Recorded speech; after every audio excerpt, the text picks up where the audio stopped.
mentioned this a little earlier, but why do you think that the invasion of Taiwan could be essentially almost now? Right. So, uh, I think most experts agree that China has a military advantage, strategic advantage over Taiwan right now, particularly vis-a-vis uh, the United States forces in the region. Some experts have said that since as early as 2015, Taiwan could or China could easily seize Taiwan. And I think those abilities have only grown in recent years. Um, Related to the strategic dynamics, uh, China's developed capabilities to take out satellites, and without satellites, it's very difficult to wage a modern war, whether it's GPS or telecommunications. And the ability to defend those satellites aren't in place right now.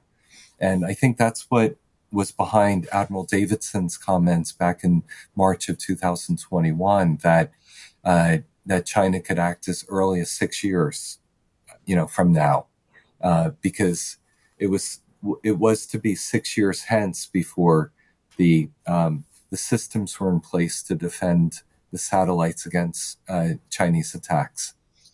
Another strategic dynamic or element that is prevalent right now is the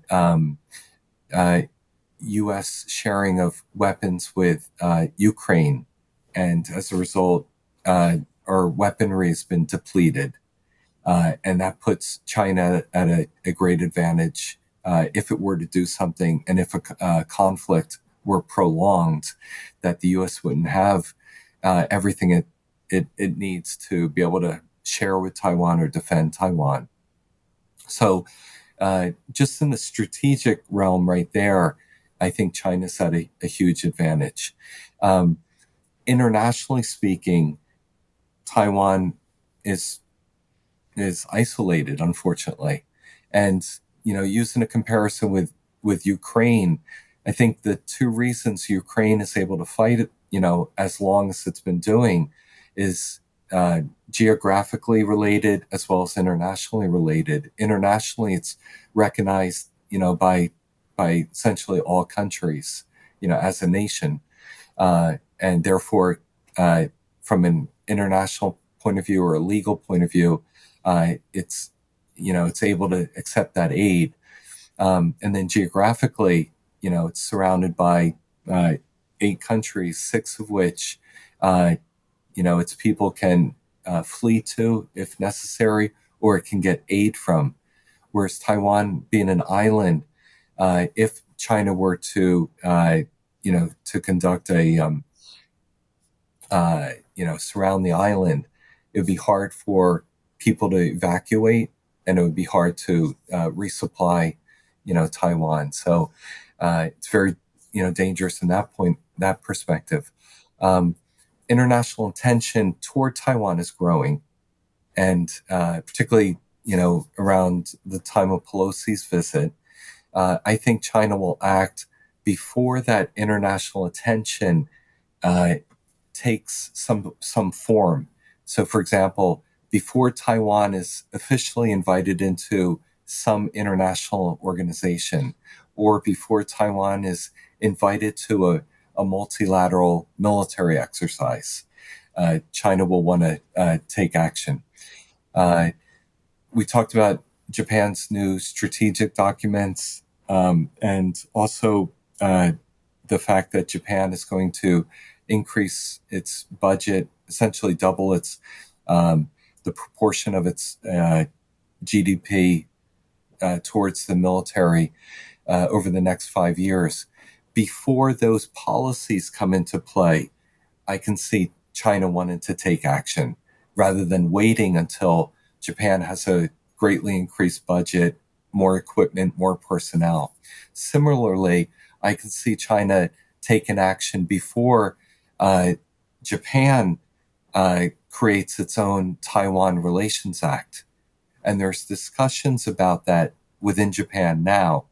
And if you look at Japan, Taiwan, and the U.S. As a triangle.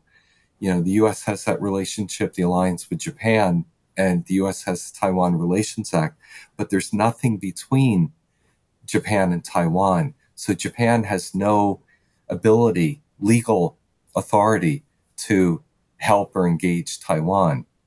And so it's kind of like a ladder that doesn't have anything strengthening between it. So it could collapse very easily.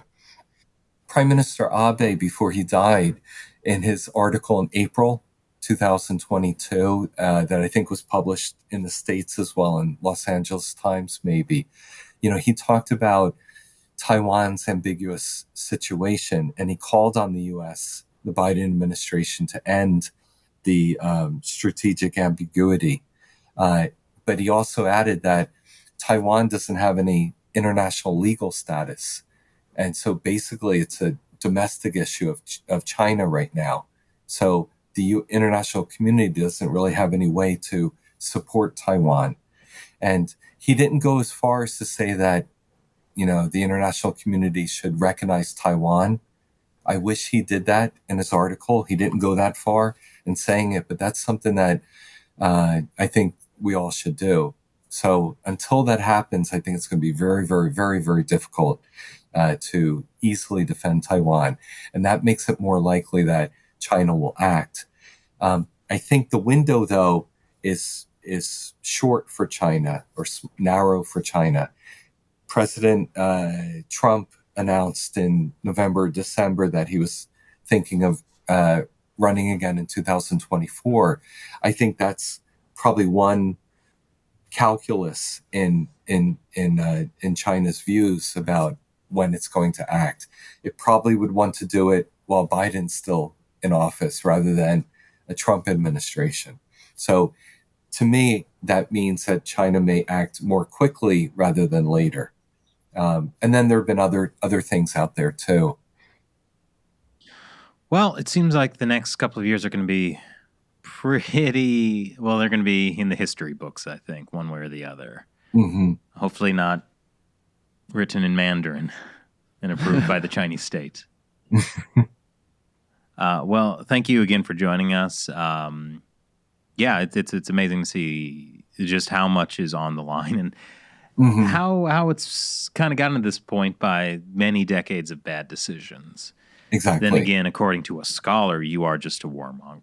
So, I mean, just because China says they're going to make, what was it, Nagasaki and Hiroshima seem like nothing when they attack. Don't call them out on that.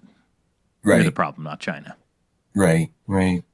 And then if I could also do a plug for a book that some other warmongering friends of mine we put out last summer.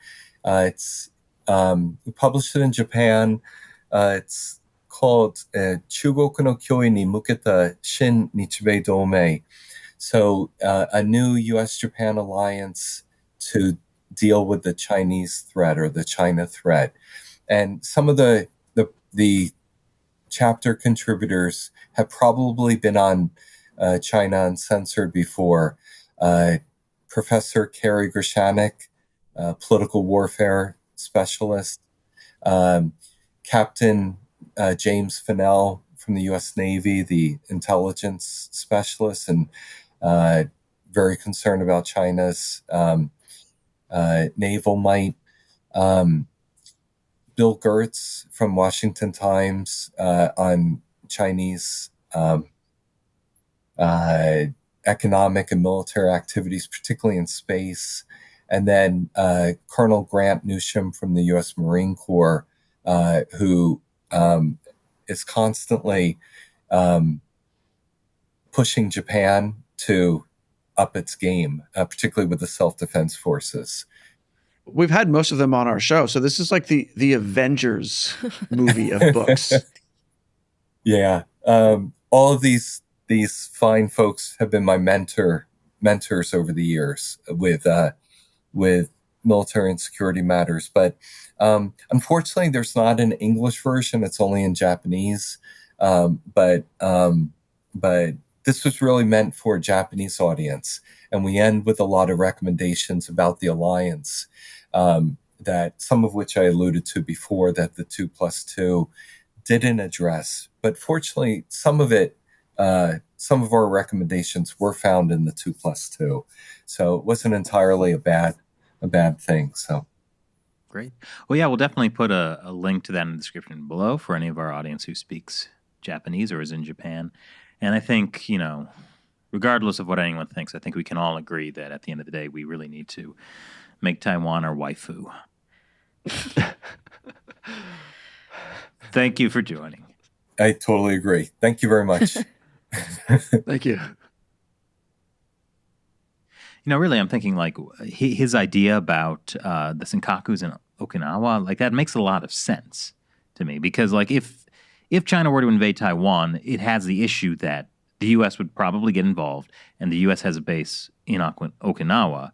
So if China invades Taiwan, that means it's going to be fighting the U.S. and it's going to have to be fighting Japan because it will have to attack that U.S. base in Okinawa. But if ahead of that invasion of Taiwan, you get the U.S. and Japan to be at odds with each other and get the U.S. to withdraw from Okinawa, then they can invade Taiwan without that being an issue. And even if the U.S. does come, they will be in a weaker position and they don't necessarily have to attack Japan. It limits the number of fronts in the war. I hope this podcast doesn't give the CCP any ideas. I mean, it definitely made me rethink the importance of the Senkakus, which I hadn't really thought about in almost a decade in some ways. Yeah, I just thought it was Senkaka. Waiting 12 years for that. And this is why you watch our show. Thank you. Well, I mean, I think that's why Chris Chappell ruins the Japan-U.S. alliance.